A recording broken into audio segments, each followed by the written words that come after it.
ner malaken yam kana stial konte linka rush ni kanor online tv channel te kon karash mi jedid mi ban linga tama mi bere wish ka juba ka do badan en chalat ke je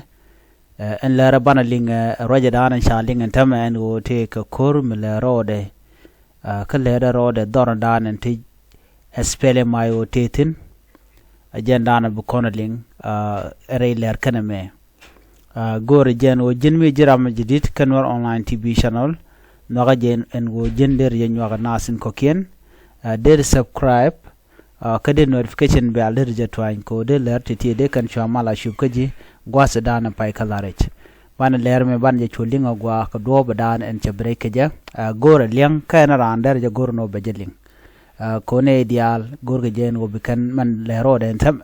re wike juba bikan ngach jaro tinni shang long en me baran tama ja tuok la tuok koren ci tuok en tama re wish ke juba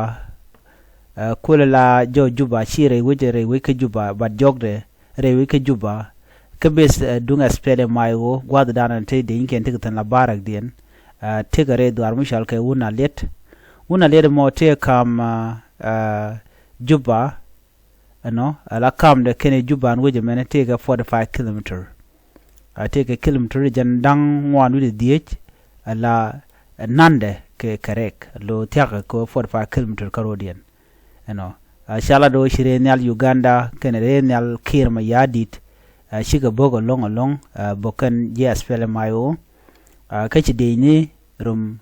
kene deni IO ala deni SSPDF KLK deni Uganda tin ke ground force mo shiga we lo nyenken ke kuumɛ aigo ko chicken kuumɛ aigo chicken ma ka jen tok tianga me ken nywa ken kuumɛ aigo ken kuumɛ dangro to shiguren mati men changa jeno kirma yadid na me cha plan already ano biriga mo batwok shala do cha gwad dan kuumɛ spele aigo cha jabo ka date didalong deni SSPDF ken deni UPDF na mo mi pai twok entama mito ko raja ke jen tok tianga me are do dan tok reg meten che man ko ning won shale wona let jen te ku cham juba jen te ke kilometer jen wanu di karek ke dong da kwa bone ken meter ke capital juba men biya kula ngach la kum so sudan che kor che jeloiten shimnen yen mo gwado me la kor che tok diyen yu ngaje no chan jala ne ko kor gwasen we ne de kontin la jang kine de kontin te kwikir ma yadit gorka no batken kuumɛ kir ma yadit batken kuumɛ SPLM IO man kula tuwa longo men biya ngaj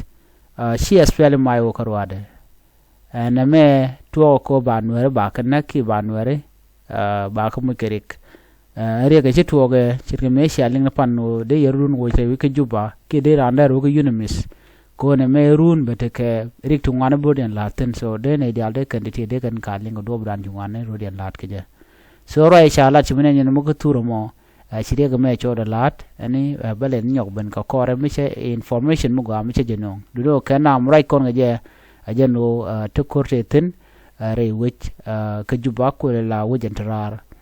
kuna leda dana te SPLM IO tikitin kan chaga mak kuumɛ Uganda kan kuumɛ South Sudan kel ka bokan ga kare nyale ajen menen yana manan bana biya tik mal ban yo jamu den